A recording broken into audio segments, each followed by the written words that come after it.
सोच रहे हो? कुछ नहीं। आजकल मैं देख रही हूँ कि तुम कुछ ज्यादा ही सोच रहे हो। हाँ, क्या सोच रहा हूँ मैं? यही कि तुमने मेरे पीछे जासूस लगा रखा है। जासूस? क्या बकवास कर रही हो तुम? मैं कोई बकवास नहीं कर रही हूँ, मैं बिल्कुल सच कह रही हूँ। तुमने मेरे पीछे जासूस लगा रखा है। अच्छा, अगर मैंने तुम्हारे पीछे जासूस लगा रखा है तो तुम्हारे पास इस बात का क्या सबूत है? है सबूत? सबूत है? हाँ है। सबूत है तो पेश करो ना, देरी किस बात की है? सबूत भी पेश करूंगी। और वो? और वो? और वो क्या? वो बोलो ना, और वो क्या?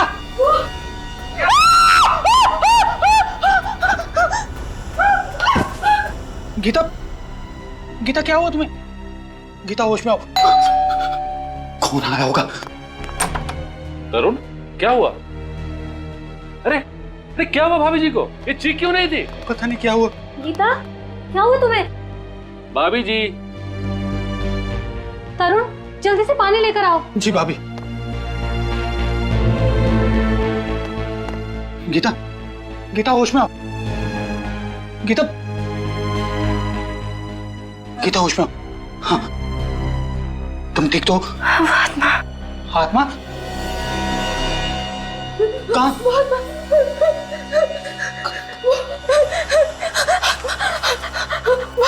वो सामने वाले टेरेस पर। लेकिन वहां तो कुछ भी नजर नहीं आ रहा गीता। तरुण, मेरा विश्वास करो, वहां मेरा आत्मा देखी। अच्छा, हम उस बिल्डिंग में जाते हैं और वहां के वॉचमैन और सेक्रेटरी को लेके वो टेरेस खुलवाते हैं।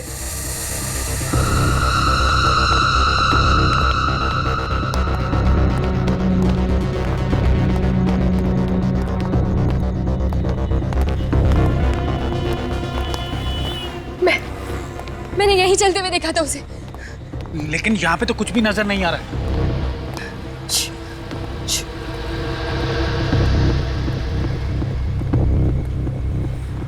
यही कहीं आसपास होगी वो आत्मा। भाभी जी, आप भी ना। अरे आप जैसी पढ़ी लिखी औरत इस तरह की बात कर रही है? कोई आत्मा वात्मा नहीं होती। होती है, मैंने उसे अपनी आंखों से देखा और मेरी आंखें कभी धोखा नहीं खा सकती। तुम्हें किसने कहा कि आंखें धोखा नहीं खाती? कई बार हमारा मन जो देखना चाहता है उसकी इच्छा शक्ति इतनी ताकतवर होती है कि जो चीजें वहां नहीं होती वो भी आंखों को दिखाई देती हैं। मतलब तुम ये कहना चाहते हो कि मैं पागल हूँ? हाँ? मुझे ऐसी चीजें दिखती हैं जो है ही नहीं। देखो, तुम्हें कोई पागल वागल नहीं कहना चाहता। मैं जानती हूँ ये सब तुम्हारी ही चाल है। हाँ? पहले तो तुमने मेरे पीछे जासूस लगा दिए और अब ये तुम्हारा कोई दूसरा नाटक है। बस करो गीता, ना जाने तुम्हारी ये शक करने की आदत कब जाएगी। वो देखो वहां पर क्या है, वो दीवार पर।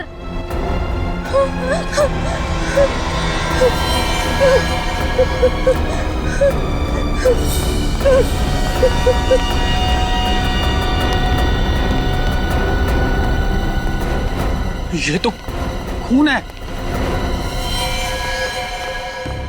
देखा, देखा, मैंने कहा था ना कि कोई आत्मा है। इस टेरेस पर मैंने किसी आत्मा को देखा है। अब तो यकीन हुआ ना आप लोगों को मेरी बातों पर? उस आत्मा ने किसी को मार दिया है और ये उसी का खून है।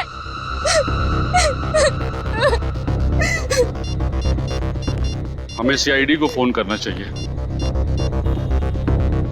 हेलो सीआईडी, ये देखिए सर, ये देखिए, ये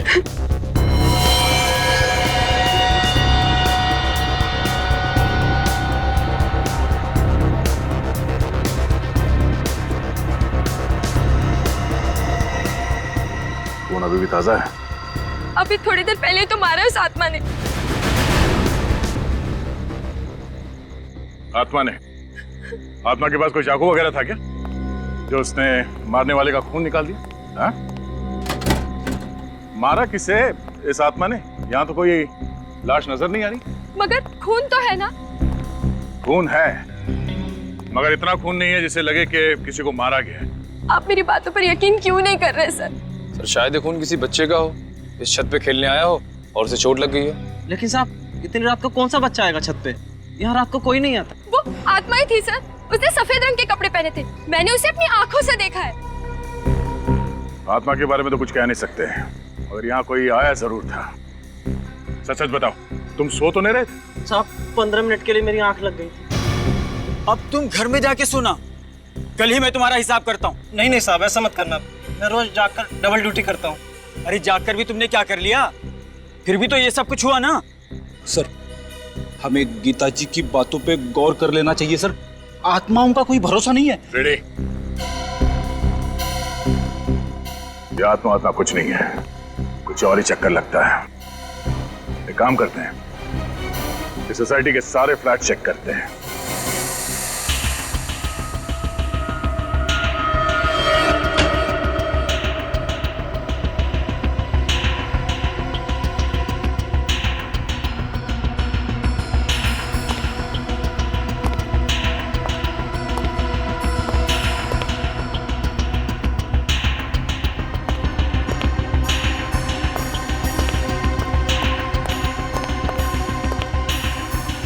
सुमित,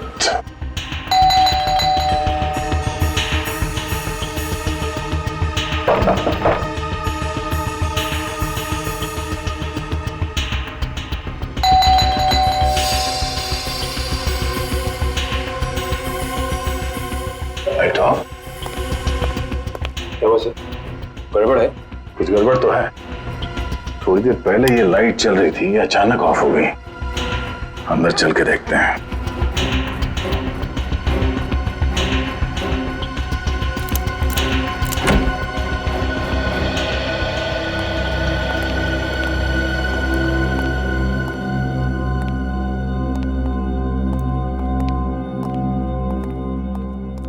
सर वो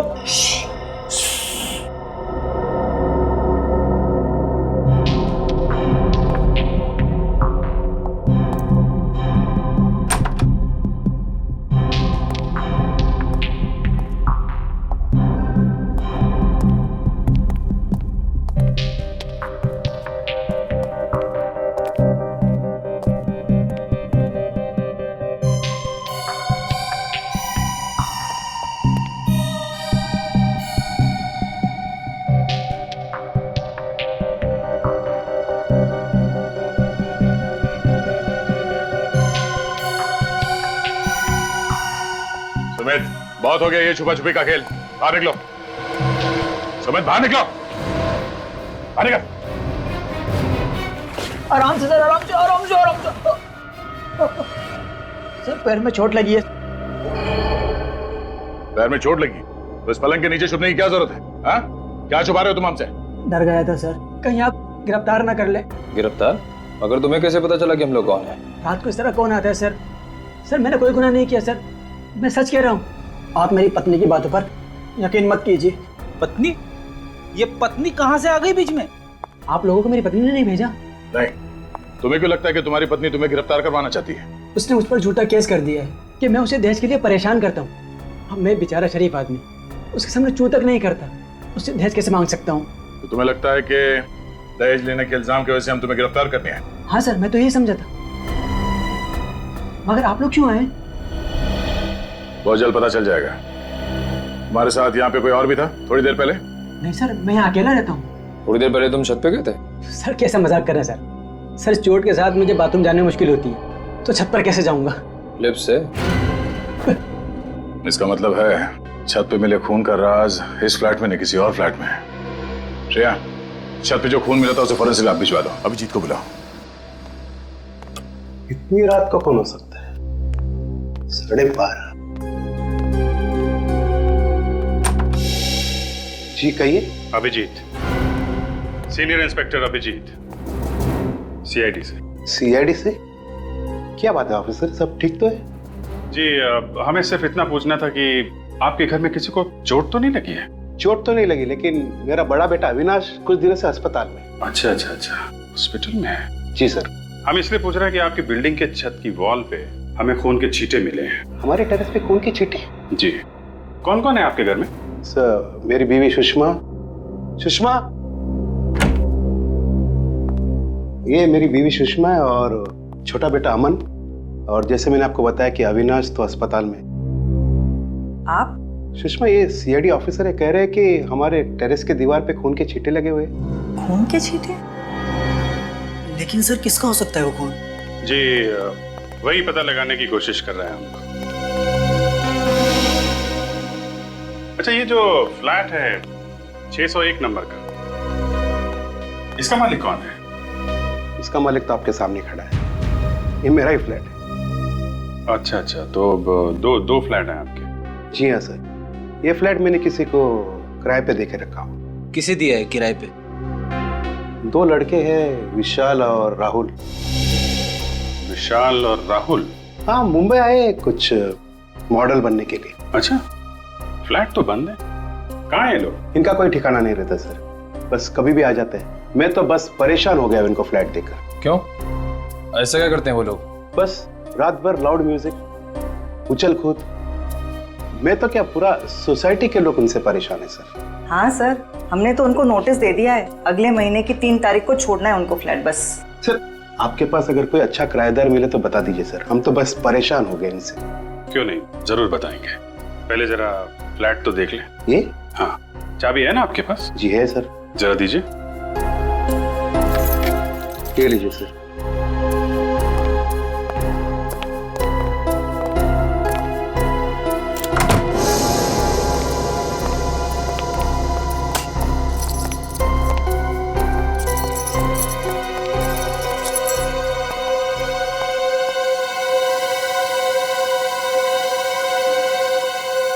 ये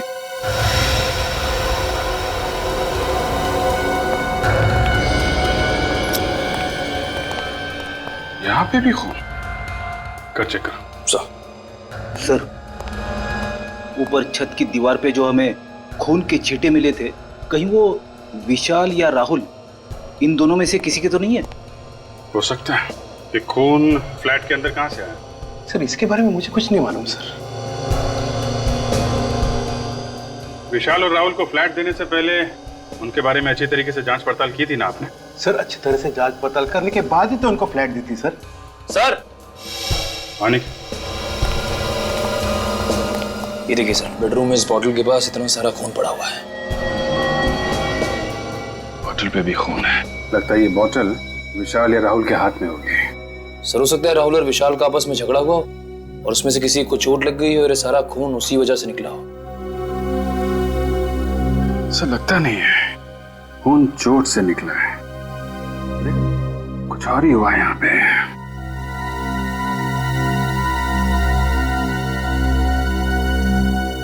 आपके पास विशाल और राहुल का फोन नंबर है? जी सर। या फोन लगाइए उनको, यहाँ बुलाइए। और सुनिए, उनको बताइएगा मत कि CID वाले यहाँ पे हैं। राहुल विशाल, समझ गए? ठीक है सर।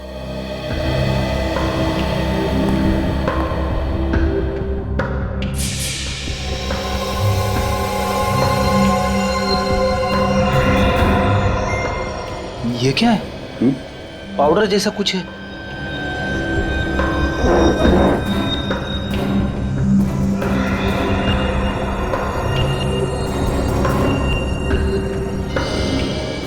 सर ये तो ड्रग्स है। ड्रग्स? ड्रग्स कहाँ से आई?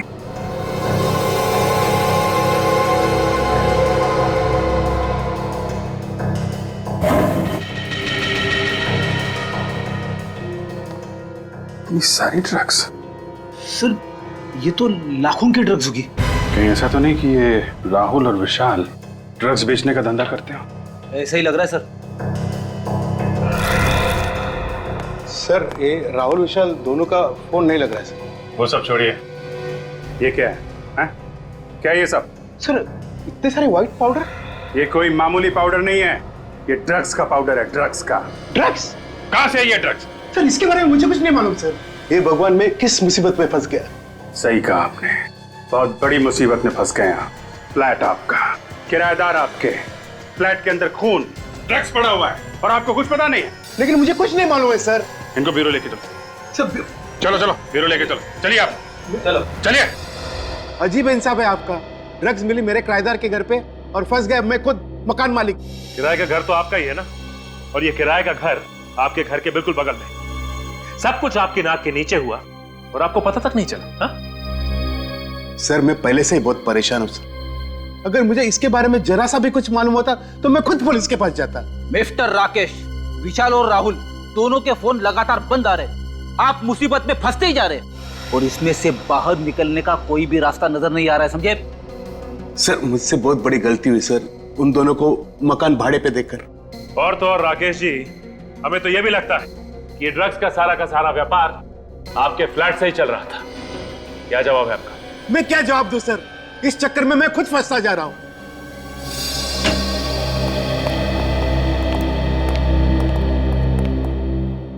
जी डॉक्टर साहब। आइए भाई, आज तो आप वाकई बहुत ही अच्छे वक्त पर आए। क्या बात है सालुके साहब, इतनी गर्म जोशी से आप हमारा स्वागत कर रहे हैं? हाँ, मैं गर्म जोशी से आपका स्वागत कर रहा हूं, और वो इसलिए कि फ्रेडी साहब, आज आप कम से कम अकल वाली बात करना। देखिए सालुके साहब, मैं हमेशा अकल की बात करता हूं। देखो, टेरेस पे मिला हुआ खून और राकेश के दूसरे फ्लैट में मिला हुआ खून, ये दोनों खून राहुल या विशाल, इनमें से किसी एक का है ना? कर दिया ना सत्यानाश? मुंह खोलते ही कर दिया ना सत्यानाश? क्यों?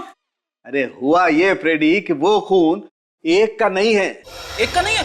नहीं, वो खून दो लोगों का है। दो लोगों का खून? हाँ।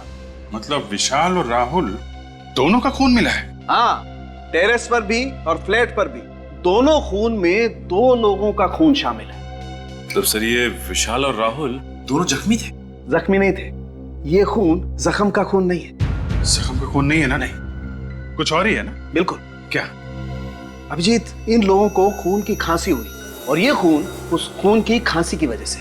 खून की खांसी? हाँ सचिन, टेरेस और फ्लैट में से जो खून मिला है, उन दोनों में से हमें थूक के सैंपल्स मिले। एक और बात, इस खून के सैंपल में हमें एक खतरनाक किस्म की ड्रग भी मिली है।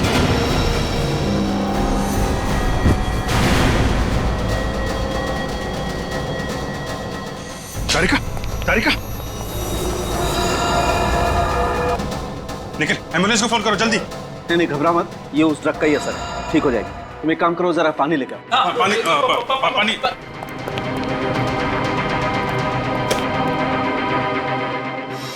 तारिका, तारिका, तारिका, यू ओके? सर, आ जाओ। एक, you okay? Yes sir. I am sorry sir, मुझे लगा छोटा सा टेस्ट है, बिना मास्क के ही हो जाएगा। कमाल है, अपना ध्यान रखना चाहिए तारिका जी, आपको इतनी लापरवाही नहीं करनी चाहिए। अगर आपको कुछ हो जाता तो मैं तो। अभी मैं ठीक हूँ अभिजीत, थैंक्स। ध्यान रखिए आप। सर वैसे इस ड्रग का नाम क्या है जिसकी वजह से इतना सब कुछ हो रहा है? बैक्सट्रॉल 100 बहुत ही खतरनाक ड्रग है। एक बार ये ड्रग शरीर के अंदर गई, खून में शामिल हुई, तो 15 मिनट से ज्यादा जिंदा रहना नामुमकिन है। बस सिर्फ 15 मिनट? इसका मतलब ये राहुल और विशाल, इनकी तो मौत हो चुकी होगी। बिल्कुल, दोनों मर चुके होंगे। मगर ये ड्रग इनके शरीर में गया कहां से? किसी ने जबरदस्ती दिया या खुद? एक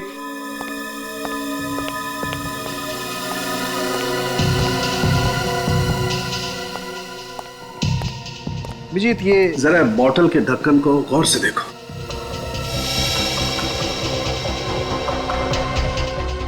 इस ढक्कन पे तो चेन है, ऐसा लग रहा है इंजेक्शन से किया गया ये चेन। एग्जैक्टली, ये इंजेक्शन से ही किया हुआ चेन है। अभिजीत, किसी ने इंजेक्शन के जरिए इस पानी की बोतल में वो ड्रग इंजेक्ट की, बिना सील तोड़े हुए, और जब उन दोनों ने इसकी सील तोड़ के पानी पिया, ड्रग्स उनके शरीर में गई, खून में शामिल हुई, और 15 मिनट के अंदर इनकी मौत हो गई। लेकिन लाशें कहाँ हैं इनकी? फ्लैट के अंदर तो हम लोगों ने अच्छी तरीके से चेक कर लिया है, तो बचता है टेरेस। क्या राहुल और विशाल दोनों का खून हो गया? जी हाँ।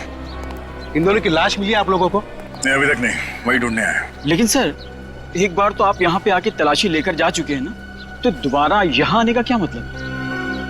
सेक्रेटरी साहब, कहीं आप ही का हाथ तो नहीं है इस राहुल और विशाल के खून में? अरे नहीं सर, मैं भला क्यों किसी का खून करने लगा?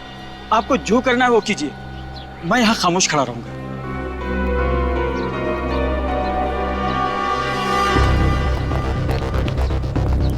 ये सब तुम्हारी वजह से हो। न तुम उन दोनों को किराए पे मकान देते, ना आज ये नौबत आती। तुम शायद भूल रहे हो कि फ्लैट देने से पहले एनओसी तुमने दी थी। ये खून के छींटे देखो। ड्रग्स की वजह से राहुल और विशाल दोनों खास रहे होंगे, तब ये खून यहाँ दीवार पे लगा होगा। देखने से तो ऐसा लग रहा है सर, तड़प तड़प के मरे होंगे दोनों। सर समझ में नहीं आता लोग ड्रग्स लेते क्यों हैं। थोड़े से सुकून के लिए अपनी पूरी जिंदगी बर्बाद कर लेते हैं। इस केस में ड्रग्स लिया नहीं गया है, लिया गया है उस पानी के बोतल में। सर अगर इस दीवार पर खून के छींटे उनके खांसने से आए हैं, तो इसका मतलब उस वक्त वो लोग जिंदा रहे होंगे। हाँ, मगर ज्यादा देर तक जिंदा नहीं रहे होंगे। डॉक्टर सालुंके ने बताया था ना कि इस ड्रग के असर से 15 मिनट में इंसान ढेर हो जाता है। इस टेरेस को अच्छी तरह से देखो, छन मारो।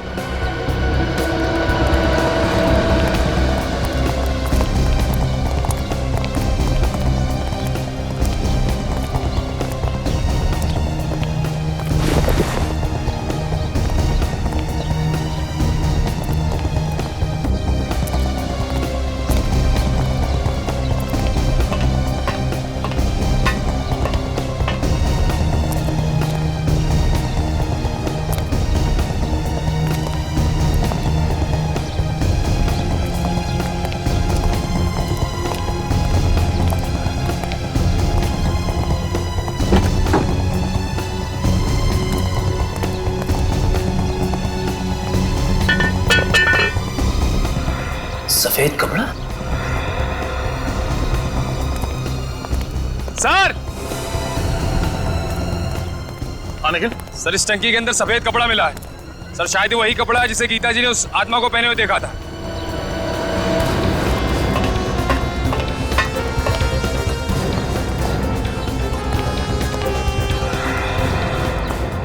जरा देखो।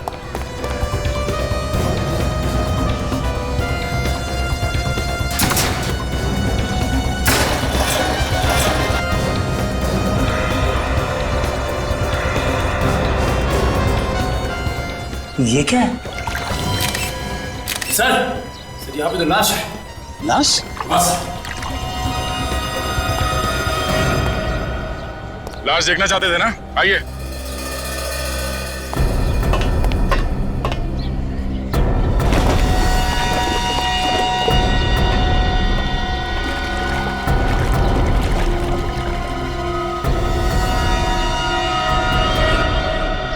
क्या कहना है? ये तो राहुल है। यार दूसरी लाश तो नहीं है। सर, सर जल्दी आइए। निखिल,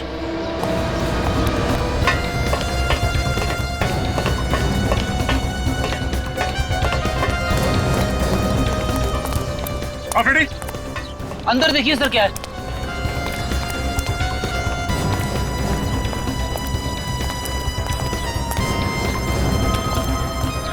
ये देखिए सर, ये खुफिया जगह जैसी लग रही है। अंदर चल के देखते हैं।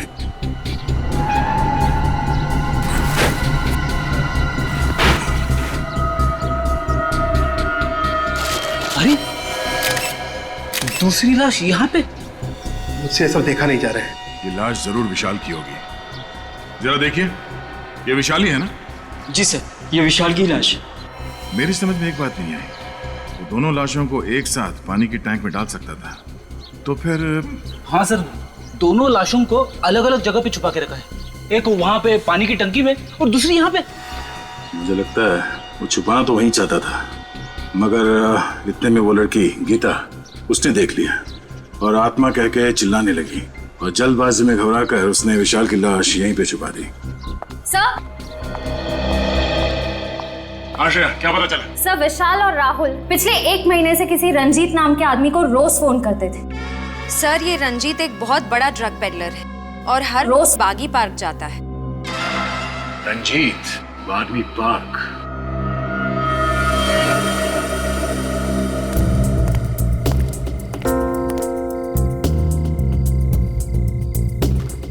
सर पार्क में तो कोई ड्रग्स बेचने वाला नजर नहीं आ रहा है।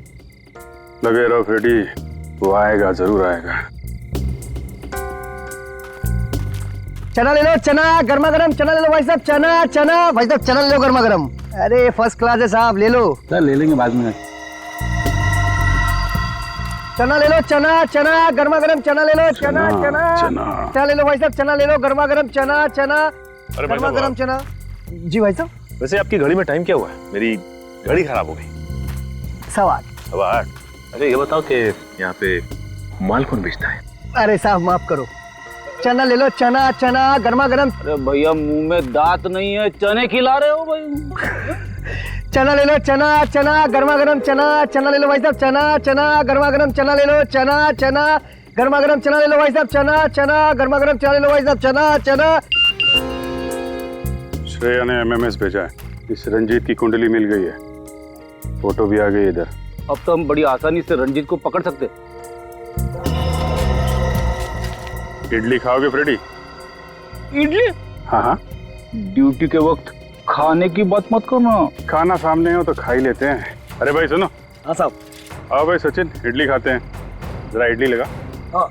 कितने की इडली है? 15 रुपए प्लेट साहब। भाई 15 रुपए तो बहुत महंगी बेच रहे हो तुम, थोड़ा सस्ता करो। 10 रुपए? ठीक है साहब, आप भी क्या रखोगे, आप 10 रुपए दे देना। मेरी समझ में ये नहीं आ रहा है कि अगर ये सबको ऐसी डिस्काउंट देता रहेगा तो इसका घर कैसे चलेगा? घर चलाने के लिए ये दूसरा माल बेचता है फ्रेडी। दूसरा वाला माल? ये आप कौन से दूसरे वाले माल की बात कर रहे हैं साहब? अरे वो ड्रग्स। ड्रग्स? हाँ रंजीत बाबू, ड्रग्स। आप मेरा नाम कैसे जानते हो साहब? नाम तो क्या, हम तो तुम्हारा पूरा इतिहास जानते हैं। ड्रग्स बेचता है साहब, मुझे छोड़ दो साहब। साहब ड्रग्स बेचने वाले से मुझे बहुत नफरत है।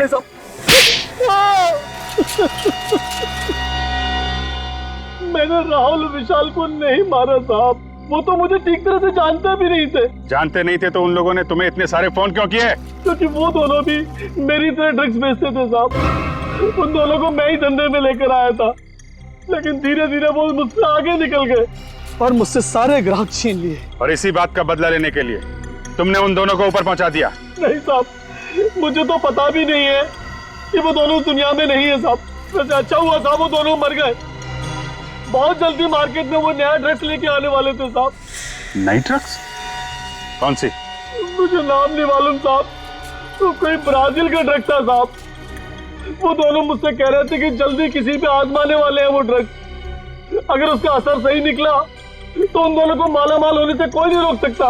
कहीं ये ड्रग पेस्टरल सॉप तो नहीं? ये ड्रग्स वो किस पे आजमाने वाले थे? मुझे नहीं पता साहब, इस बात को 1.5 महीना हो गया साहब।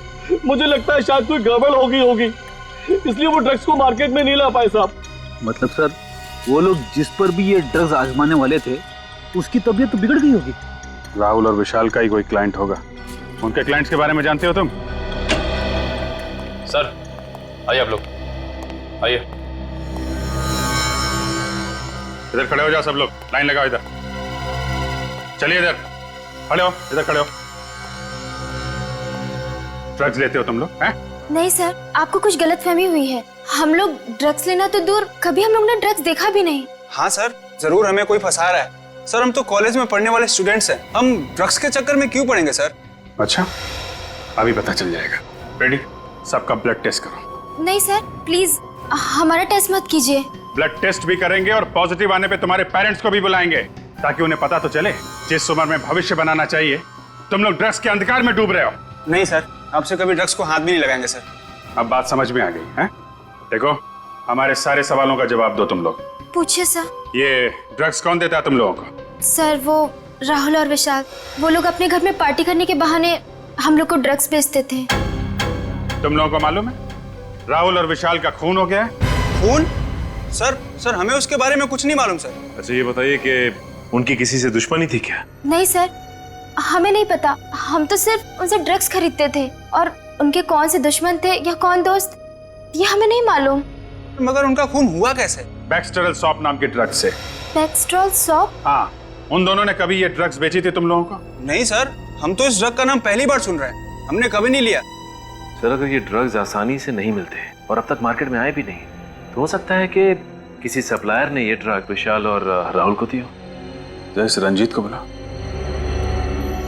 अभी तुम लोग जा सकते हो, लेकिन याद रखना ड्रग्स को हाथ भी नहीं लगाना है, वरना। सॉरी सर, हम लोग कभी ड्रग्स नहीं लेंगे और ना ही किसी आसपास के लोगों को लेने देंगे। ठीक है, आइए।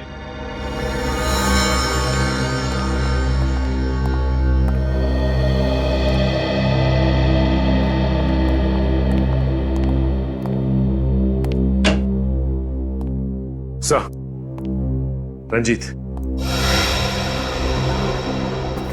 रंजीत, बैक्सटेरल सॉप ये ड्रग कौन सप्लाई करता है? मोंटी। मॉन्टी?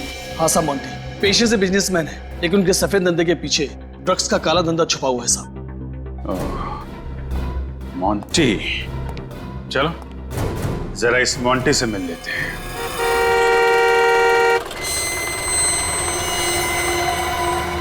अरे रुकिए रुकिए।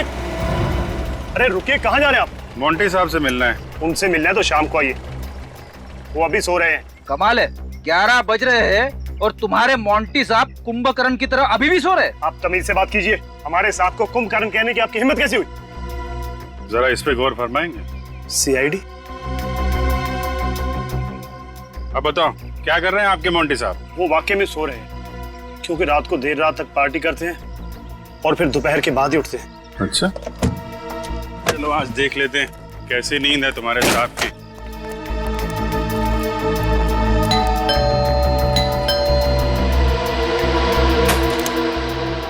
कहाँ है तुम्हारे मोंटी साहब? मोंटी साहब तो ऊपर वाले कमरे में सो रहे। ऊपर? हाँ सर। चलो दिखाओ।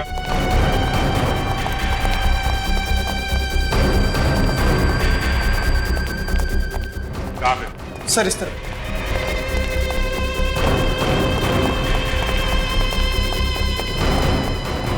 ये सर। मोंटी साहब दरवाजा खोलिए। मोंटी साहब, पीछे आओ जरा, पीछे आओ।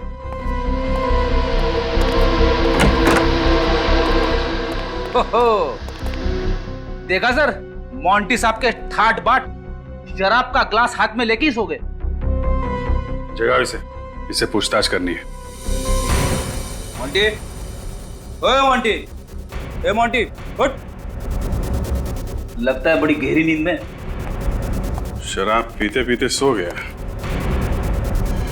अरे खून!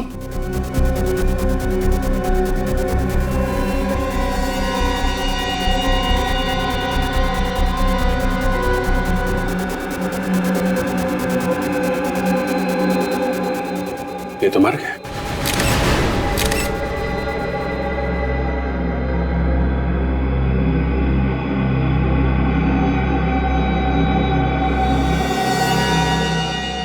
सर, ये सब देख के तो लगता है कि इसकी मौत भी उसी ड्रग से हुई है जिस ड्रग से विशाल और राहुल की मौत हुई थी। विशाल और राहुल को पानी में मिलाकर ड्रग दिया गया था। इसे लगता है विस्की में मिला के दिया गया है। सर, कहीं ऐसा तो नहीं कि उन्हीं को पता चल गया था कि हम लोग मोंटी तक पहुंच जाएंगे और उसने मोंटी को भी मार दिया? हाँ, मगर है कौन ये खूनी जो हर बार हमसे एक कदम आगे रहता है? आप लोगों का अंदाजा एकदम सही था। इस मोंटी का खून भी उसी बैक्सटेरल सॉप नाम की ड्रग से हुआ है जिससे विशाल और राहुल का खून हुआ है। ओह, और इस बार वो ड्रग इसे पानी में नहीं विस्की में मिला के दी गई है। बिल्कुल सही अभिजीत, विस्की का वो पैक जिसे पीते पीते बेचारा लंबी नींद सो गया। सर, इसका मतलब खूनी मोंटी के कोई आसपास वाला ही आदमी था जो मोंटी के इतना करीब था कि उसकी विस्की में वो ड्रग मिला सके। और वो पास वाले खूनी तक पहुंचने का बस एक ही जरिया है, वो पीली इंक। पीली? अब ये क्या चक्कर है? चक्कर नहीं है बाप, ये पूरा का पूरा केस ही दिमाग को घुमा देने वाला। इस मोंटी के पेट से और विस्की के गिलास से हमें उस ड्रग के अलावा पीली इंक के कुछ ट्रेसेस भी मिले। विस्की में पीली इंक? ये विस्की में इंक मिला के पीने का नया फैशन है क्या? अरे मेरी तरफ देख के क्यों पूछ रहा है? तुम्हें मालूम है ना, मैं शराब को हाथ भी नहीं लगाता। आपकी तरफ देखने का मेरा ये मतलब नहीं था सर। ठीक है। अच्छा सर, ये इंक क्या जहरीली थी जो मोंटी की विस्की में मिलाई गई? नहीं सचिन, ये इंक बिल्कुल जहरीली नहीं थी। अगर ये जहरीली नहीं थी तो फिर मोंटी की विस्की में से मिलाया क्यों? मेरे ख्याल से खूनी इस ड्रग को पीली स्याही की खाली बोतल में लेकर के आया होगा, और जब वो ड्रग पीली स्याही की बोतल में डाल रहा था तो उस बोतल में पहले से ही उस स्याही के कुछ बूंदे रही होंगी और वो उस ड्रग के साथ साथ मिल गई। और जब उसने ड्रग विस्की में मिलाई तो ये पीली स्याही भी ड्रग के साथ साथ विस्की में घुल गई। मगर सर, ये किस तरह की इंक है? मैंने आज से पहले कभी किसी को इस तरह पीली इंक का इस्तेमाल करते हुए नहीं देखा। वो इसलिए बच्चे कि पीली इंक अधिकतर कैलीग्राफी में इस्तेमाल होती है। कैलीग्राफी? कैलीग्राफी मतलब? फ्रेडी सर, जब अक्षरों को सुंदर बनाने के लिए एक इंस्ट्रूमेंट से यूं घुमा कर लिखा जाए तो इस लिखावट को कैलीग्राफी कहते हैं। अरे वाह तारिका जी, आपको कैलीग्राफी भी आती है? आपने कभी बताया नहीं। मैं भी कुछ बता दूं आपको? जी बताइए। ये पीली इंक बहुत कम दुकानों में मिलती है। बहुत कम दुकानों में मिलती है?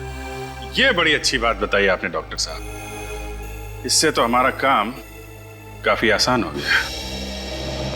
Excuse me. जी कहिए। पीली इंक है आपके पास? कौन सी वाली? वो कैलीग्राफी वाली पीली इंक। सुना सिर्फ आपकी दुकान पे ही मिलती है? हाँ हाँ, ये वाली पीली इंक? हाँ। ये हमारे यहाँ नहीं मिलेगी तो और कहाँ मिलेगी? सही निशाने पे लगा आपका तीर, वरना आप घूमते ही रह जाते, क्योंकि ये सिर्फ हमारी दुकान पे ही मिलती है। अच्छा, ऐसी क्या खास बात है इस इंक में जो सिर्फ आपकी दुकान पे मिलती है? एक तो मांग कम है, विदेश से मंगानी पड़ती है और अपने देश में बनती नहीं है। मांग कम है तो फिर तो इसे खरीदने वाले लोग भी कम ही होंगे। हाँ, 2-4 जन है वही खरीदते हैं और वही खरीदने आते हैं। आप लोगों को क्या नया नया शौक लगा है कैलीग्राफी का? नहीं नहीं, हमें कैलीग्राफी का कोई शौक नहीं है। हम लोग CID से हैं। CID? इंक नहीं चाहिए? नहीं नहीं, इंक नहीं चाहिए, इंक खरीदने वाले चाहिए। आपने जिन जिन लोगों को इंक बेची है उनके नाम और नंबर हैं आपके पास? नाम नंबर चाहिए, इंक नहीं चाहिए। इंक नहीं चाहिए, सिर्फ नाम और नंबर चाहिए, है ना आपके पास? हाँ है ना, बल्कि हम लोग तो कई बार इंक उनके घर पे देके आते हैं। वैसे बात क्या है सर? ये बड़ी लंबी कहानी है और हमारे पास वक्त भी बहुत कम है। आप बस नाम और नंबर दीजिए। हेमंत, प्रिया, अभिषेक। हाँ? ये तो हमारी आंखों के सामने ही था और हम इसे देख नहीं पाए। इस वक्त कौन आ गया? आप लोग यहाँ? खूनी पकड़ा गया क्या? जी हाँ, उसी को पकड़ने आए हैं यहाँ पे। खूनी को पकड़ने आए, वो भी हमारे घर में? क्योंकि खूनी आपके घर में ही है। आप लोग फिर से आ गए? क्या बात है? देखो ना राकेश, ये लोग कह रहे हैं कि खूनी हमारे घर में है। आप कैसी बातें करते हो? जरा सोच समझ के बात कीजिए। हम सोच समझ के ही बात कर रहे हैं। खूनी आपका बेटा अमन है। नहीं नहीं, ऐसा नहीं हो सकता। आपको जरूर कोई गलतफहमी हुई है। मेरा बेटा अमन खूनी? जी हाँ, आपका बेटा अमन। अमन?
रुक जा, रुक जा। जाएगा कहाँ? आगे रास्ता बंद है।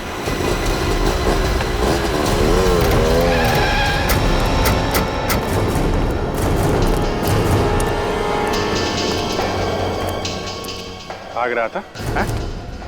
भाग रहा था? CID से भागने के सपने देखने की कोशिश बहुत मुजरिमों ने की, लेकिन आज तक न कोई भाग पाया है न भाग पाएगा।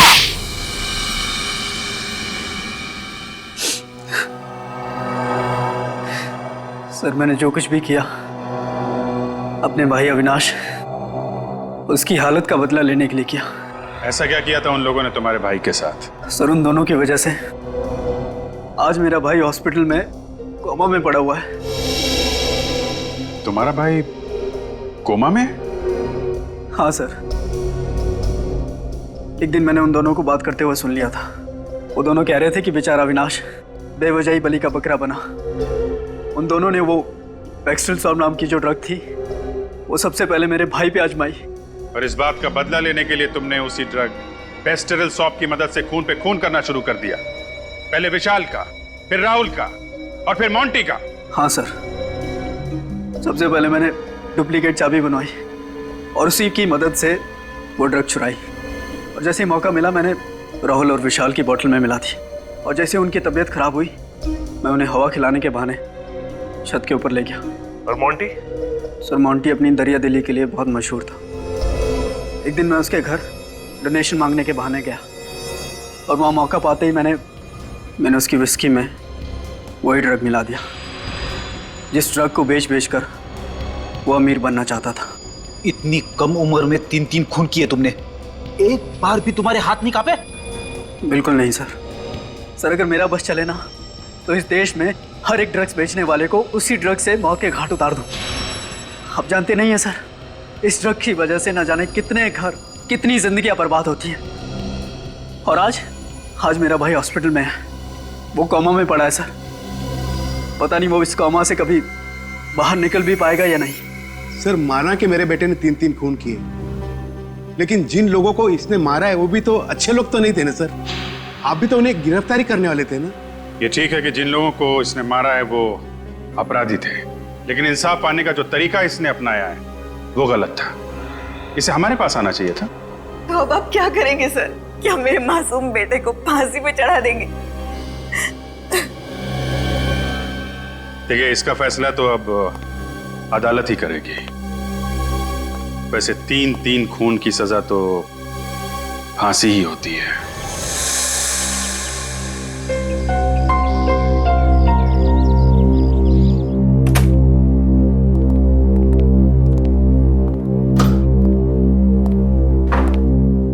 सर, ये है आपका रूम। सर, अगर आपको खाने पीने की किसी भी चीज का ऑर्डर देना हो तो वो रहा फोन सर, नंबर 9 डायल कर दीजिएगा। Thank you.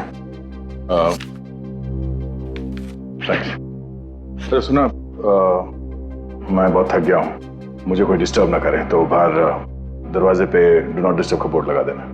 Ji sir, definitely sir. Have a good day sir. Thank you. Sir, हम लोग हमेशा ऐसा क्यों सोचते हैं कि खून हुआ है? एक्सीडेंट भी तो हो सकता है।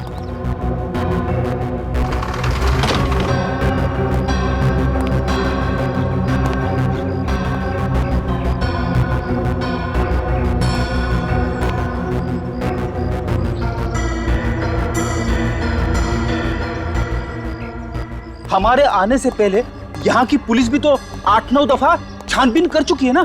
सब लोगों ने कूद के आत्महत्या की है, यही एक जगह मिली आत्महत्या करने के लिए।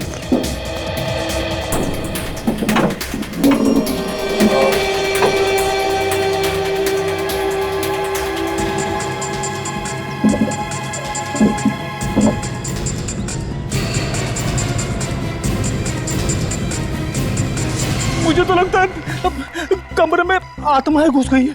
फिर भी सर, आत्मा कहती है कुछ जा, आदमी कुछ जाता है। फ्रेडी, अगर मैं थोड़ी देर तुम्हारे साथ और रहा ना, मैं खुद आत्मा बन जाऊंगा। दया, ये क्या कर रहा है? अरे दया, नीचे हटो। दया, दया, नीचे हटो, नीचे हटो। क्या कर रहे हो? होटल वालों को पता नहीं चलना चाहिए कि हम लोग कौन हैं। जल्दी चलो।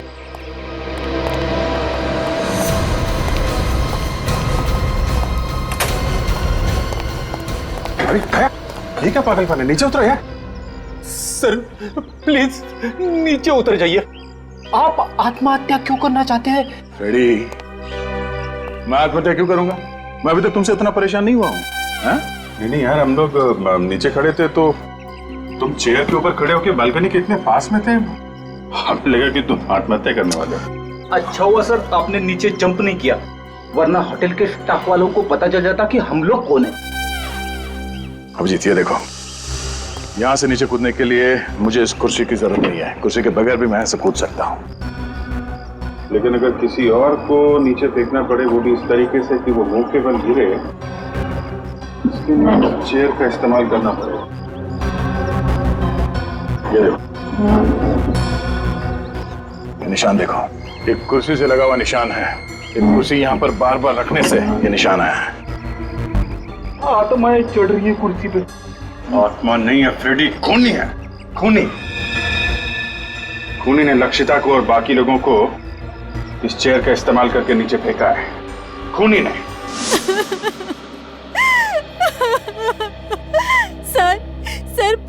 मेरी मदद कीजिए। होटल ब्लू रॉबिन में मेरी बेटी का खून हुआ है, मगर कोर्ट घर की पुलिस ने इसे आत्महत्या करार कर दिया है। माया जी, आप चिंता मत कीजिए। अगर आपको लगता है कि ये आत्महत्या नहीं हत्या है तो हम हत्यारे को जरूर पकड़ेंगे, लेकिन पहले आप प्लीज पूरी बात बताइए।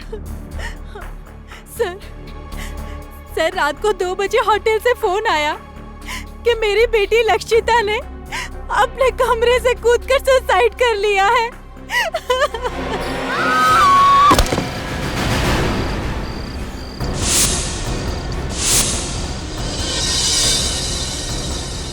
मेरी बेटी ने आत्महत्या नहीं की है, खून हुआ है उसका। देखिए मैम, पोस्टमार्टम की रिपोर्ट के हिसाब से आपकी बेटी का मर्डर नहीं हुआ है, उसने सुसाइड किया है। सुसाइड। जाइए आप यहाँ से। मेहरबानी करके हमारी होटल में तमाशा करना बंद कर दीजिए। वैसे भी बहुत बदनामी हो चुकी है हमारे होटल की। मैंने कहा ना, लक्षिता सुसाइड नहीं कर सकती, ये नहीं हो सकता। क्यों नहीं हो सकता मिसेस माया? सब लोग आपसे बार बार कह रहे हैं कि लक्षिता ने अपने होटल के कमरे से कूद के अपनी जान दे दी, फिर भी। सब लोग नहीं, 2 लोग, वो अमन और ईशान। आपको और पुलिस को उनकी बातों पर भरोसा है, मेरी बातों पर नहीं। मैं आप लोगों को छोड़ूंगी नहीं। मिसेस माया, अब तो ये केस पुलिस ने भी बंद कर दिया, आप हमारा कुछ नहीं बिगाड़ सकती। मगर होटल के स्टाफ को और वहाँ के लोकल पुलिस को ऐसा क्यों लगता है कि आपकी बेटी लक्षिता ने बालकनी से कूद के अपनी जान दी? मुझे नहीं पता सर। तो पुलिस ने क्या एक्शन लिया? सर, पुलिस ने कोई एक्शन नहीं लिया। उनका कहना था कि मेरी बेटी लक्षिता ने आत्महत्या की है, लेकिन मेरा दिल कहता है मेरी बेटी कभी आत्महत्या नहीं कर सकती। रात को 11 बजे उसने मुझसे फोन पे बात भी की। वो बहुत खुश थी सर, वो एकदम ठीक ठाक थी।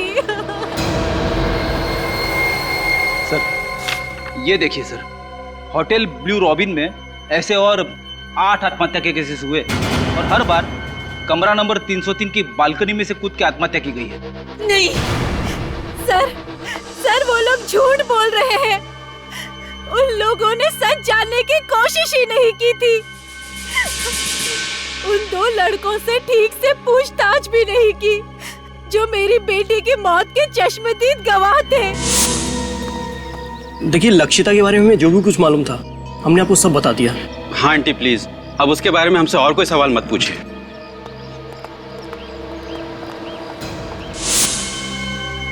सर, ये रिपोर्ट देख लीजिए। 4 लड़कियों की मौत हुई है और 4 आदमियों की। सबकी मौत रात 11 बजे से रात 1 बजे के बीच में हुई है और पुलिस को किसी पे शक नहीं। हाँ सर, उनका कहना है कि लक्षिता की तरह बाकी 8 लोगों ने जब कमरा नंबर 303 की बालकनी में से कूद के आत्महत्या की तब कमरे में और कोई नहीं था।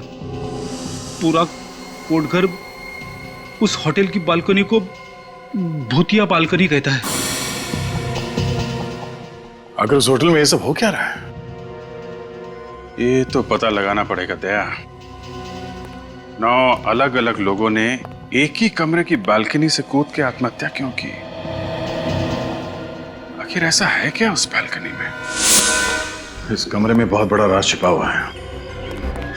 होटल के स्टाफ को और होटल के मालिक को सब पता होगा ये सब क्यों हो रहा है। जब नीचे रिसेप्शन में मैंने यही कमरा मांगा तो होटल का मालिक रेहांश और बाकी के स्टाफ मेंबर्स का चेहरा एकदम फीका पड़ गया था। हम लोग यहाँ करीब 1 हफ्ते रहेंगे। हमने यहाँ पास वाले केंद्र में औरतों की सुरक्षा और शिक्षा के लिए एक अभियान का आयोजन किया है। बहुत अच्छा काम कर रहे हैं आप लोग। हाँ वो तो है। मेरा नाम रेहांश है, मैं इस होटल का मालिक हूँ और ये मेरे मैनेजर हैं समर्थ। ये पर्सनली आपकी जरूरतों का ध्यान रखेंगे और आपको यहाँ कोई प्रॉब्लम नहीं होगी। सर, पीछे वाली विंग में आप लोगों के लिए रूम्स रेडी कर दिए गए। पीछे वाली विंग में एक दुविधा है। हम चाहते हैं कि पीछे वाले विंग में नहीं बल्कि आगे वाले विंग में कमरा मिल जाए तो। आगे वाले विंग में? हाँ, और अभी टॉप फ्लोर हो तो और भी बेहतर। टॉप फ्लोर सर, वो एक्चुअली हो तो सकता है, लेकिन कोई दिक्कत है तो कोई बात नहीं, परितोष हम कहीं और होटल में चेक इन कर लेते हैं। नहीं नहीं सुदर्शन जी, दूसरे होटल में क्यों जाएंगे? ये है ना मालिक जी, रेयांश जी, आप देखिए ना, इनके पसंद का कमरा दीजिए ना इनको। ठीक है, बस तो प्रॉब्लम क्या है? आप हमें कमरा दिखा दीजिए, जो पसंदीदा कमरा है वो हम चुन लेंगे। ठीक है सर। सर एक मिनट, कुछ सर अब क्या करें? देखो 1 लाख का सवाल है, ठीक है ना, और वैसे की वैसे ही बहुत जरूरत है हमें इस टाइम पे। कमरा दे देते हैं, बाकी इनकी किस्मत। ओके सर, ठीक है, चलो चलो चलो। और सुनो, ये सर को रूम्स दिखा दो। Okay sir. ये सामान ले लीजिएगा। जी सर। ये संभाल के संभाल के।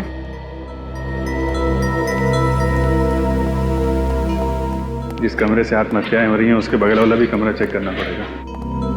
बेटी देखिए, नीचे का कॉरिडोर चेक कर लो। पूर्वी,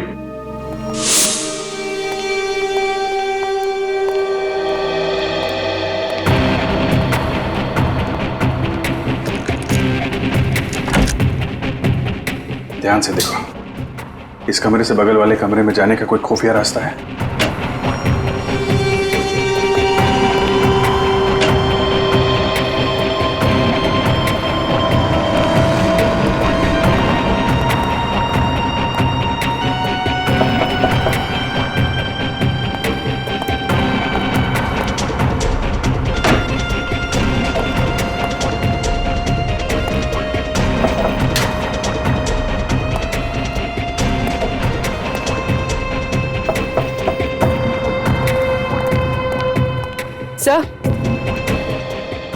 सर ऐसा कोई खुफिया रास्ता तो दिखाई नहीं दे रहा। कोई ना कोई रास्ता तो होगा पूर्वी, हमें नजर नहीं आ रहा है।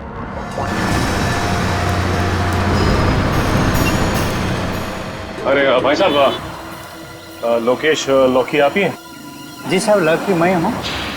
जब होटल रॉबिन ब्लू में लक्षिता ने जान दी थी तो उस वक्त तुम वहाँ मौजूद थे? आप लोग कौन? हम लोग सीआईडी से हैं। हमारे सवालों का सही सही जवाब दो। लक्षिता मैडम ने होटल का कमरा नंबर 303 से कूदकर आपने जान दी। पुलिस वाले ने यही रिपोर्ट दी, होटल वाला सब जानते हैं। अच्छा ये बताओ, जब लक्षिता की मौत हुई 2 लड़के होटल की लॉबी में अपने दोस्त को ढूंढते हुए आए थे, जानते हो उन 2 लड़के? जी साहब, मैं जो जानता हूँ सब सच सच बताता हूँ साहब। वो दोनों लड़के का नाम अमन और ईशान है। दोनों डीपी बाई कॉलेज में पढ़ते हैं साहब। ये डीपी बाई कॉलेज कहाँ है? ये 10 नंबर रोड पर है। तुम इन दोनों को जानते कैसे? वो दोनों होटल के कॉफी शॉप में अक्सर कॉफी पीना आया करते थे। उस दिन वो लोग ने शराब भी पिया था और लक्षिता मैडम के साथ कुछ अनबन भी हुई थी। ठीक है, सीआईडी तुमसे पूछताछ करने आई थी, ये बात अपने तक ही रखना, समझ गए? एक्सक्यूज मी, आप यहाँ पे ईशान और अमन कहाँ बैठे हो? तुम्हारा दिमाग खराब हो गया ईशान? अरे ऐसे कैसे कोर्ट घर छोड़ के चले जाएं? एक्सक्यूज मी, यहाँ पे ईशान और उसका दोस्त बैठे हैं? पता नहीं। सच सच बताओ, मुझसे क्या छुपा रहे हो तुम? अमन, मैं तुमसे कुछ भी नहीं छुपा रहा हूँ। जो कुछ भी हुआ हमारे सामने हुआ। हमारे सामने से विकी होटल से गायब हो गया। ईशान और अमन कहीं बैठे हैं क्या? इसका मतलब समझते हो तुम? मैं तो समझता हूँ, पर शायद तुम नहीं समझते हो कि ये बात कितनी सीरियस है। कल से खुद चुप चुप बैठे हुए हो, मुझे भी चुप रहने को कह रहे हो। एक्सक्यूज मी, ये ईशान और अमन कहीं बैठे हैं क्या यहाँ पे आसपास? जी वहाँ पर। वो सामने उस टेबल पर? जी। उसके माँ बाप को फोन करने से मना कर रहे हो, पुलिस में रिपोर्ट लिखाने को मना कर रहे हो, क्यों? क्योंकि मैं जो भी कुछ कर रहा हूँ हमारी भलाई के लिए कर रहा हूँ, भलाई के लिए। समझ रहे हो कि तुम? बिलीव करो मुझ पे। क्या बिलीव करूँ मैं तुम पर? देख, आखिरी बार तूने ही विकी को होटल में देखा था ना? कहीं ऐसा तो नहीं कि तुमने ही विकी को? तुम मुझ पे शक कर रहे हो? वैसे शक तो हमें तुम दोनों पे ही है। आप लोग कौन है? हम लोग सीआईडी से, और ये जानना चाहते हैं कि विकी के गायब होने की बात तुमने पुलिस से छुपाई क्यों? सर मुझे कुछ नहीं पता सर।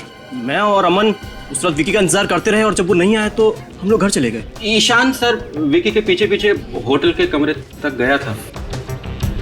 वैसे किसे क्या डायलॉग बोलना है तुम लोग ने रिहर्स नहीं किया? ये कुछ और बोल रहा है, तुम कुछ और बोल रहे हो। हाँ? सच सच बताओ कि हुआ क्या था, वरना सबके सामने से तुम्हें घसीटते हुए ले जाएंगे। देखो, हमें अच्छी तरह से पता है कि लक्षिता के साथ छेड़छाड़ की है तुम लोगों ने, लेकिन अगर तुम दोनों निर्दोष हो तो सच्चाई छुपाने की कोशिश मत करो, वरना तुम दोनों के दोनों कॉलेज से रेस्ट्रिकेट कर दिए जाओगे। मैं नहीं सर, ये कल रात से कुछ छुपा रहा है सर, मुझे भी नहीं बता रहा है। इसी ने आखिरी बार विकी को देखा था सर। हाँ सर, मैं विकी के पीछे गया था। जब मैं, अमन और विकी उस रात होटल ब्लू रॉबिन पहुंचे तो हम तीनों ने बहुत पी रखी थी सर। लक्षिता वहां पर भीगी हुई हालत में आई और लक्षिता होटल में चेक इन करने के लिए रिसेप्शन काउंटर में गई और हेलो, मेरा नाम लक्षिता है।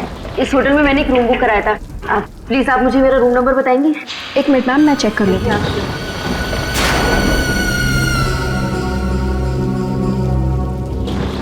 सॉरी मैम, हम वो रूम आपको नहीं दे सकते। मैंने आपके होटल में रूम बुक कराया था। प्लीज आप फिर से देखिए। मैम उस रूम में काम चल रहा है। आपके होटल में कुछ भी काम चल रहा हो, ये मेरी प्रॉब्लम नहीं है। आपके होटल में मैंने रूम बुक कराया था और इसके लिए मैंने आपको एडवांस भी दिया था। अब मुझे मेरा रूम चाहिए बस। मैम आप यहाँ लॉबी में ही वेट कर लीजिए, सुबह तक कोई ना कोई रूम खाली हो जाएगा। क्या? यहाँ इस भीगी हुई हालत में इनके साथ? इन्होंने तो शराब पी रखी है। इनके साथ मैं सुबह तक इस लॉबी में बैठने वाली नहीं हूँ।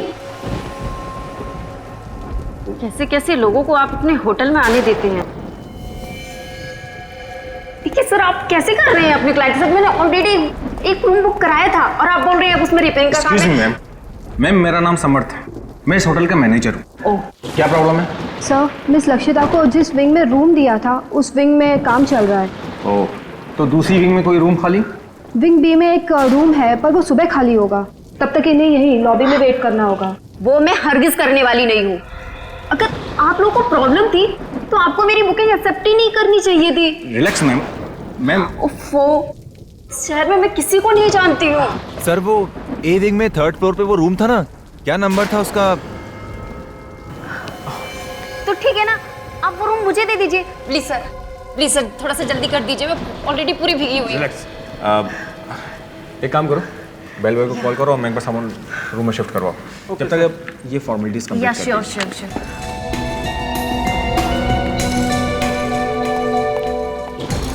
303 सामान लेके जाओ।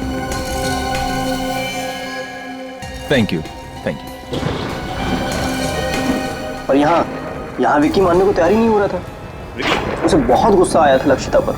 तुम बैठो, मैं देखता हूँ। ये रखिए कहीं को सब बखेड़ा खड़ा ना कर दे। एक मिनट। उसे रोकने के लिए मैं उसके पीछे गया था, मगर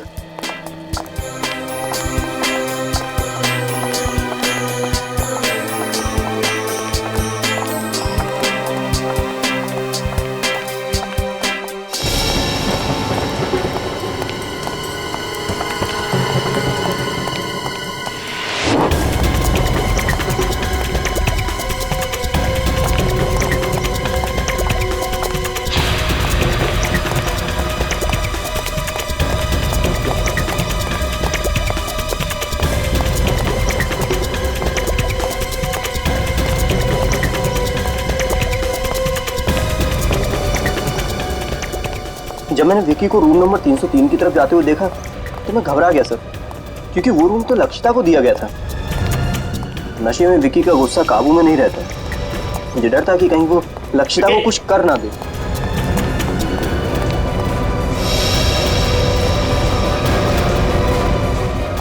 विकी! आप यहाँ क्या कर रहे हैं? आप तो हमारे होटल के गेस्ट नहीं है।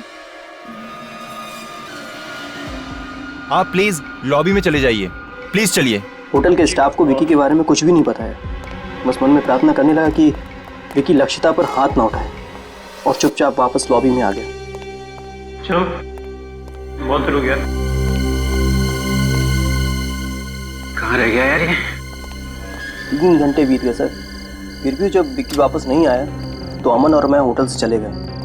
और क्या करते सर, बारिश भी रुक गई थी। अब होटल लॉबी में बैठने का कोई भी बहाना नहीं था हमारे पास। जिस लड़की से कुछ देर पहले हम लोग झगड़ रहे थे, उसे हमारे सामने दम तोड़ते हुए देखकर हम लोग बौखला गए।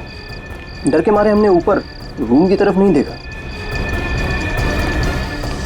समर्थ साहब, जल्दी आइए।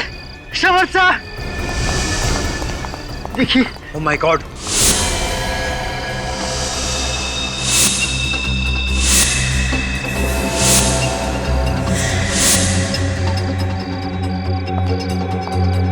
ओह नो, फिर से एक और मौत।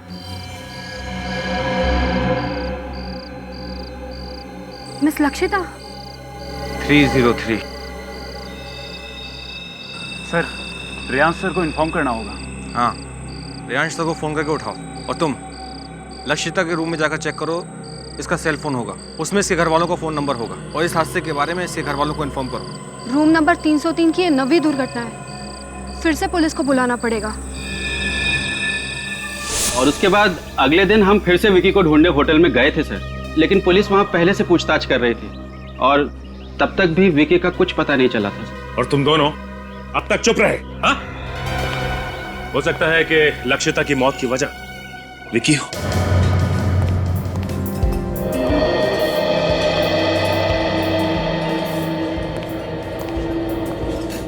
हो ना हो ये विकी इसी होटल में। अगर ऐसा है तो होटल के स्टाफ ने कहीं ना कहीं कभी ना कभी तो विक्की को देखा ही होगा ना। अगर ये विक्की मिल गया तो सारी कहानी का पता चल जाएगा। ये भी तो हो सकता है दया, लक्षिता के साथ जो कुछ हुआ हो विक्की ने देख लिया हो सकता है, और यहाँ के स्टाफ ने उसे पकड़ के ठिकाने लगा दिया होगा।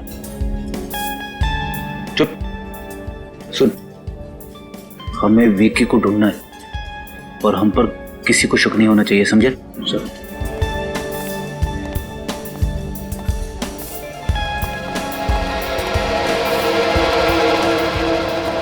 चले भाई, चलो उधर।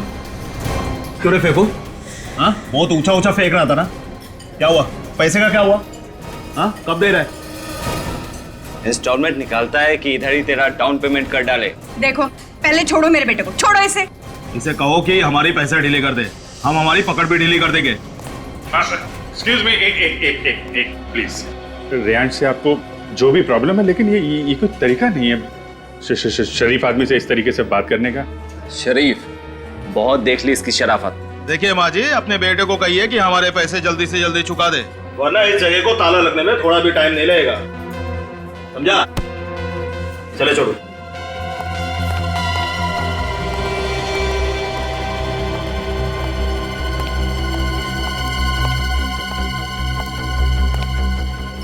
चलो मेरे साथ। ये लगता है आत्महत्या की आड़ में हत्याएं हो रही हैं यहाँ पे। कहीं हत्याओं का संबंध इस बात से तो नहीं कि ये होटल कर्ज में डूबा हुआ है?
विकी उस दिन से इसी होटल में,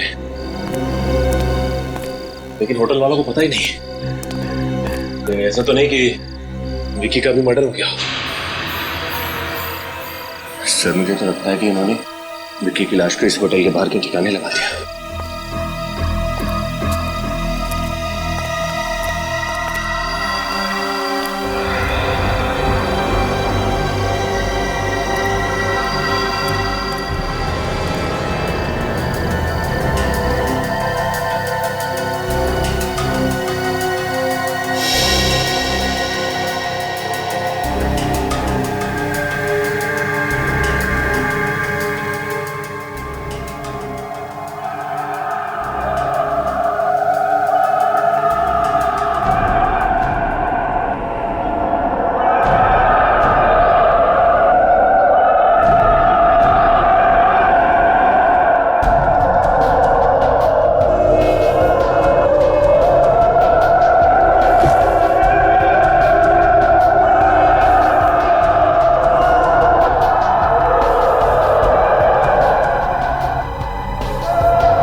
दया, ये क्या कर रहा है? अरे अरे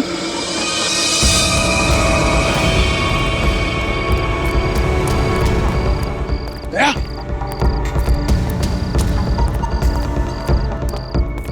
अरे दया, क्या कर रहे हो? क्या सर? अरे क्या कर रहा है ये? दया, क्या कर रहे हो?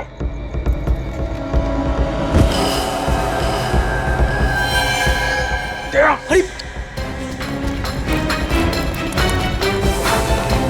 निखिल, क्या हुआ सर? दया के कमरे के मास्टर की दो जल्दी।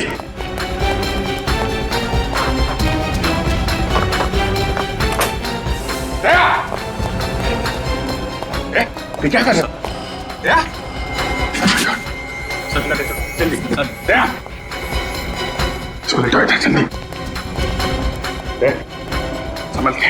सर, सर, सर, डॉक्टर को बुलाओ जल्दी। दया, क्या हुआ है? सर लगता है सर को कोई नशीली दवा दी गई है। मगर वो आदमी अंदर आया कहां से? खूनी दरिंदे। नहीं, वो सारे के सारे कुल्हाड़ी लेके मुझे मारने आ रहे हैं। नहीं, और वो औरत, उससे कहो कैसे चीखे नहीं। मैं पागल हो जाऊंगा। पागल हो जाऊंगा मैं, पागल हो जाऊंगा मैं कह रहा था ना सर, कमरे में आत्मा है, कमरे में आत्मा आती है। Shut up ready.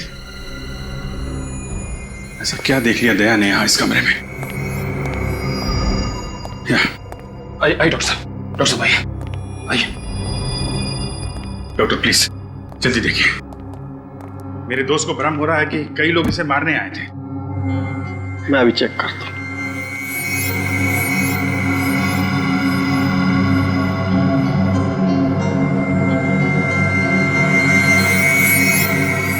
लगता है इन्हें कोई नशीली दवा दी गई है, लेकिन आप लोग चिंता मत कीजिए, मैं एक इंजेक्शन दे देता हूँ, थोड़ी देर में बिल्कुल नॉर्मल हो जाएगा।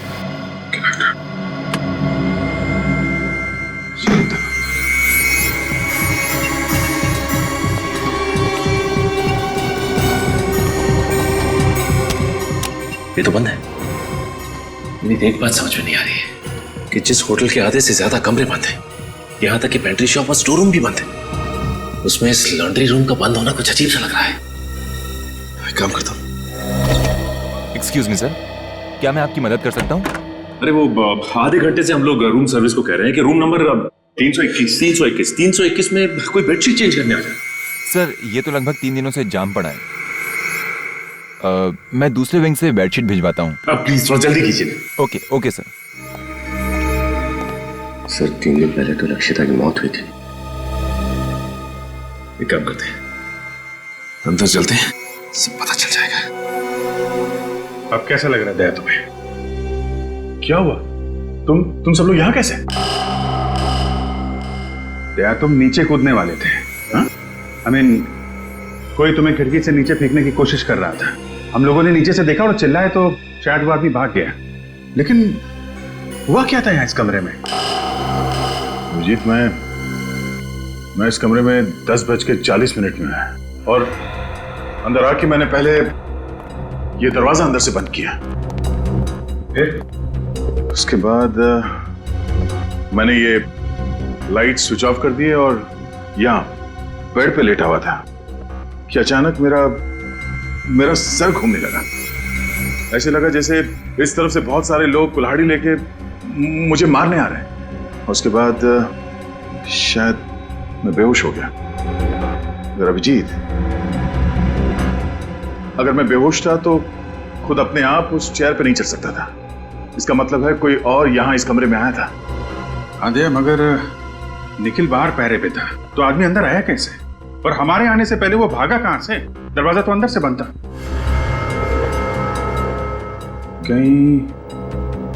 कहीं वो नशीली चीज तुम्हें किसी ने सूंघा तो नहीं दी? मगर कमरे में तो मैंने किसी भी चीज को नहीं सूंघा था।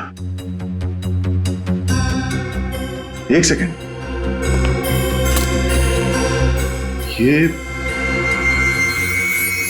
जब मैं डिनर करने कमरे से बाहर गया उस वक्त ये मशीन कमरे में तो थी नहीं, और जब वापस आया उसके बाद भी मैंने किसी रूम सर्विस वाले को नहीं बुलाया, तो फिर ये मॉस्किटो रिपेलेंट कमरे के अंदर आया कहां से?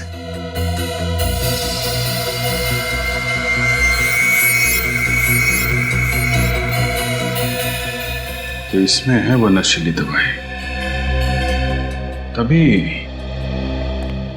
जिन जिन लोगों को इस कमरे से फेंक के खून किया गया था उनकी पोस्टमार्टम रिपोर्ट में ड्रग्स का नामो निशान नहीं था। उन सबको ये नशीली दवाई सुंघाई गई थी, जिसकी वजह से वो बेहोश हुए थे और उनका खून कर दिया गया। फिर से चेक करते हैं कमरा।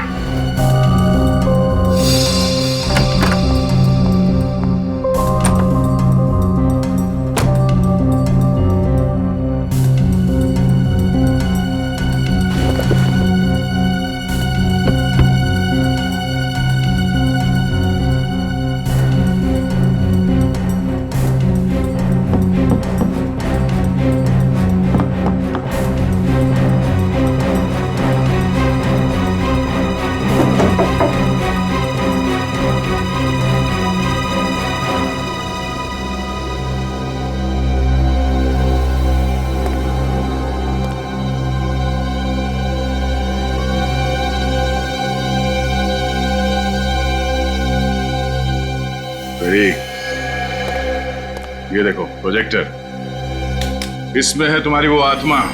प्रोजेक्टर में आत्मा? हाँ, इसमें वो इमेजेस लोडेड है जो मुझे दीवार पे दिखी थी, और 3D इमेज होने की वजह से मुझे लगा कि वो इमेजेस जिंदा है जो मेरी तरफ मुझे मारने के लिए आ रही है। सर, ये प्रोजेक्टर रिमोट कंट्रोल के जरिए इस कमरे के बाहर से भी ऑपरेट हो सकता है।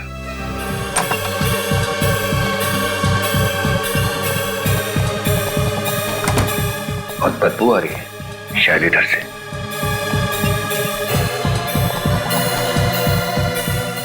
माय गॉड, ये क्या?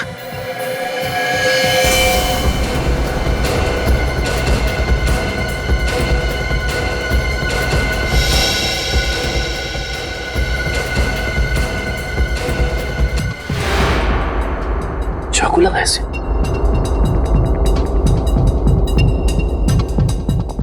एक काम करो, अभिजीत सर को फोन करो।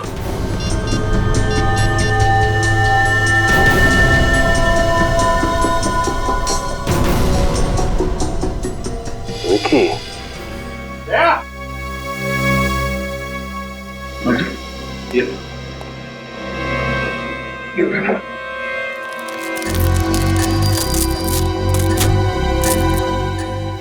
ये देखा, ये है वो खुफिया रास्ता है जहां से वो खूनी इस कमरे में आता जाता था।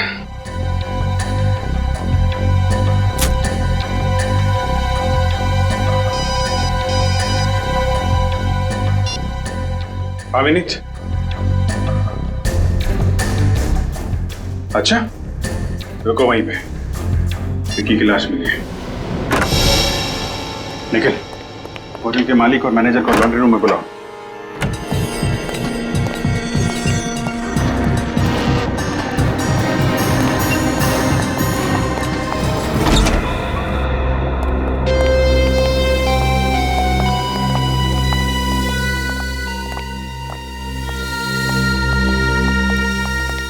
ओह माय गॉड! अरे कोई पुलिस को बुलाओ यार।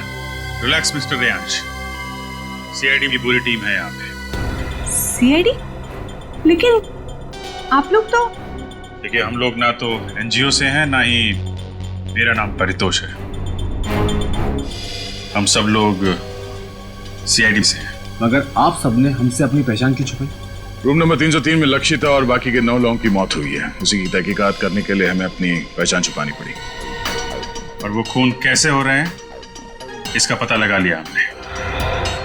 सर, गले पे उंगलियों के निशान है सर, ग्रीस लगा हुआ है। सर, इस ग्रीस की वजह से खूनी के फिंगरप्रिंट्स, ये देखिए, इसके गले पे साफ दिखाई दे रहा है। मतलब जब इस विकी का खून हुआ तब खूनी के हाथ में ग्रीस लगा हुआ था।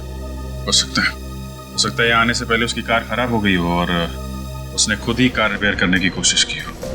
क्या उस रात आप में से किसी की या किसी होटल गेस्ट की गाड़ी खराब हुई थी? देखिए, चुप रहने से कोई फायदा नहीं है। खूनी की उंगलियों के निशान विक्की के गर्दन पे छप चुके हैं। आप सबके फिंगरप्रिंट से मैच करके देख सकते हैं हम लोग, समझे आप? सर कल तो मेरी गाड़ी खराब हुई थी, लेकिन वो मैंने नहीं, केतन ने रिपेयर की थी। सर केतन ही तो इस रूम का इंचार्ज है और पिछले 2-3 दिनों से इस रूम के लॉक के रिपेयर की बात को टाल रहा था। बुलाओ इस केतन। बुलाओ केतन। तो वो तो होटल में नहीं है। अच्छा, तो फरार होने की तैयारी में होगा ये। लेकिन सर कोटगढ़ में तो ना ही कोई एयरपोर्ट है और ना ही कोई रेलवे स्टेशन। बस स्टैंड तो है। हाँ सर, बस स्टैंड तो है, लेकिन उससे इस टाइम कोई बस नहीं मिलेगी, क्योंकि कोटगढ़ से सबसे पहली बस सुबह 9:30 बजे ही निकलती है। सुबह 9:30 बजे? और सुबह होने में ज्यादा देर है नहीं।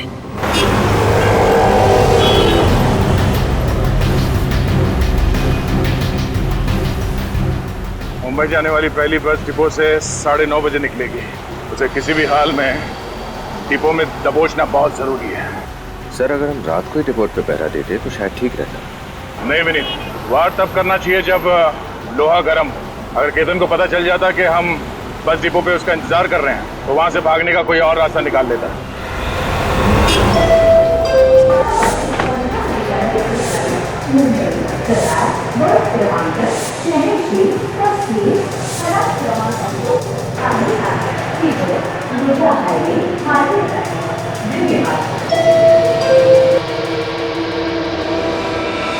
तुम और यहाँ?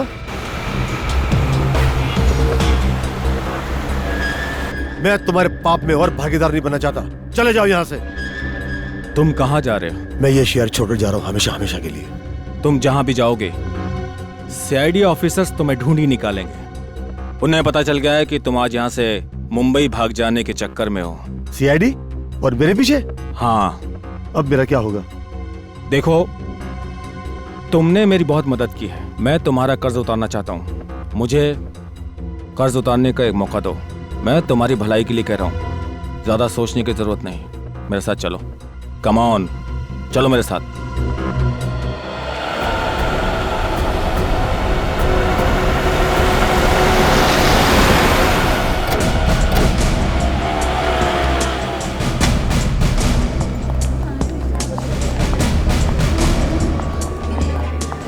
एक्सक्यूज मी, आपने ये आदमी को देखा है कहीं?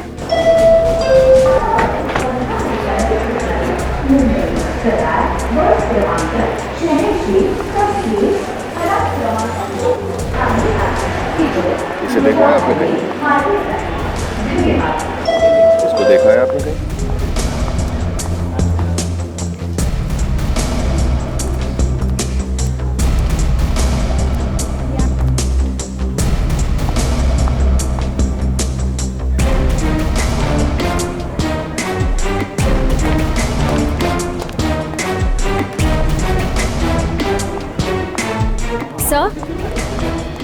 सर, केतन को यहाँ किसी ने नहीं देखा। नहीं विनीत, यहाँ आते जाते सभी यात्रियों पर कड़ी नजर रखो। हो सकता है वो यहाँ से भेज बदल कर भागने के चक्कर में।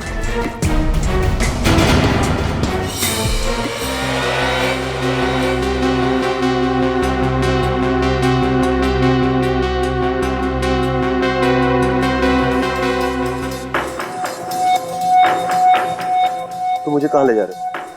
आखिर यहाँ से बचकर भागने का प्लान क्या तुम्हारा? मौत। मौत? किसकी मौत? तुम्हारी मौत। आखिर ऐसे कब तक भागते रहोगे? मैं तुम्हारी इस दौड़ को ही खत्म कर देता हूँ। हर क्राइम में तुम मेरे साथ रहे हो। तुम मेरे सच्चे साथी हो। तुमसे बिछड़ने का मुझे बहुत दुख होगा। मतलब ये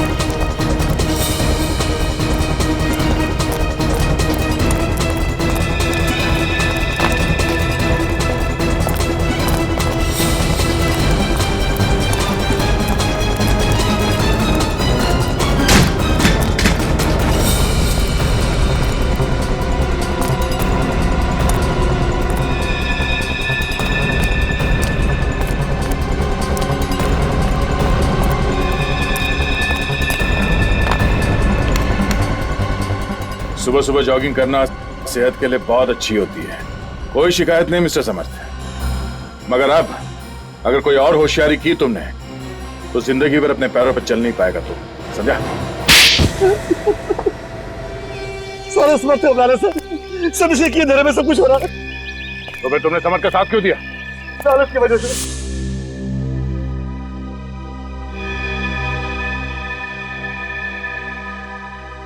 इसने मुझे 10% का पार्टनर बनाने का वादा किया था।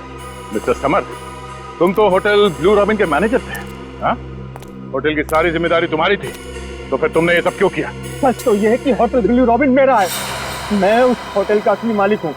क्या? हाँ, रेयांश के पिताजी ने मेरे पिताजी के साथ बेईमानी करके वो होटल अपने नाम पर करवा लिया था, और मैं जानता था कि वो होटल कभी भी मुझे नहीं मिलेगा, लेकिन मैं अपना बदला तो ले सकता था। इसीलिए मैनेजर बनकर तुम उसी होटल में नौकरी कर रहे थे?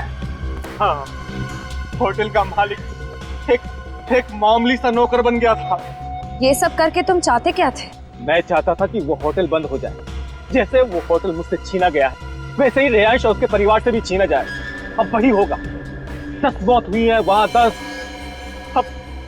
अब रेयांश और उसका परिवार वैसे भी कर्जे में डूबा हुआ है, और वो कर्जा चुकाने के लिए अब उस होटल का कब्जा बहुत जल्दी उन्हें छोड़ना पड़ेगा। और विक्की, उसे क्यों मारा तुमने?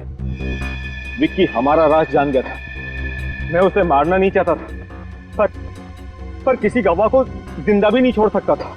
मुझे तुम पर तरस भी आ रहा है और गुस्सा भी। रेयांश के पिताजी ने तुम्हारा हक छीन लिया, गलत किया, मगर तुम्हें भी कोई हक नहीं है कि अपना बदला लेने के लिए 11 बेकसूर लोगों की हत्या कर दो। बस अपने आखिरी दिन गिनने शुरू कर दो, तुम्हें तो फांसी होके ही रहेगी। इस तरह के और भी एपिसोड देखने के लिए हमारे चैनल को सब्सक्राइब करें और बेल आइकन दबाना ना भूलें।